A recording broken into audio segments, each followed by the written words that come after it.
મારું નામ છે નેત્ર રૂપાણી. હું તમારી સમક્ષ લઈ આવ્યો છું પુસ્તક પરિચય. આ પુસ્તક પરિચયમાં શું છે? આમાં તમને આ દિવાસળી શું કામ દેખાડવામાં આવી છે? મારી પુસ્તકનું પહેલાં તમને નામ જણાવો. ક્રોધ, હૃદયમાં ભડકતી આગ. હવે તમને આમાં શું જાણવા મળે છે? દિવાસળી. આમાં દિવાસળી શું કામ બતાવવામાં આવી છે તમને? કેમ કે આમાં એકમાં બાજુમાં લાલ અને એક બાજુમાં કાળી વસ્તુ છે. આમાં લાલ વસ્તુ એટલે જ્યારે માણસ ક્રોધમાં આવે ત્યારે એ કોઈને નથી જોતો, ના નાનો ના મોટો, કંઈ વડીલને નથી જોતો. પણ જ્યારે એ બૂજી જાય છે, ગુસ્સો શાંત થઈ જાય છે, ત્યારે લોકો એને નથી જોતા. એટલે એ આખો અંદરથી ચૂર થઈ જાય છે. હવે તમને આ પુસ્તકની મૂળ વાત વિશે કહું. હવે આ ક્રોધ કોઈનું સગું વાલું નથી થતું. એ કાળ છે, વિકરાળ છે, વિનાશકારી છે, વિનાશરૂપી છે.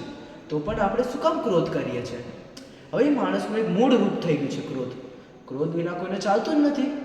નાની વસ્તુ થાય તો ક્રોધ આવી જાય. અને ઘરે કોઈ સાથે ઝઘડો થયો હોય તો ઘરે કોઈ બીજા ઉપર જઈને ક્રોધ નીકાળે. આ ક્રોધ એક એવી વસ્તુ છે ને જે લધાને લઈને ડૂબે.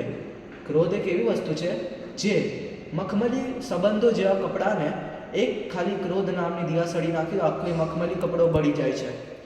આપણે સંબંધોના દૂધમાં અગર સ્વાર્થનું લીંબુ લીચોડી દઈએ તો એમાં એક ક્રોધ નામનો એક દહીં ઉત્પન્ન થાય છે.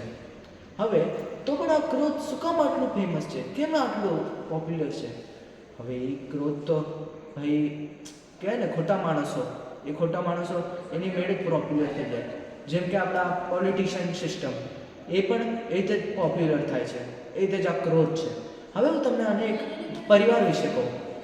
સ્વાર્થ. એ સ્વાર્થ એની માતાનું નામ છે.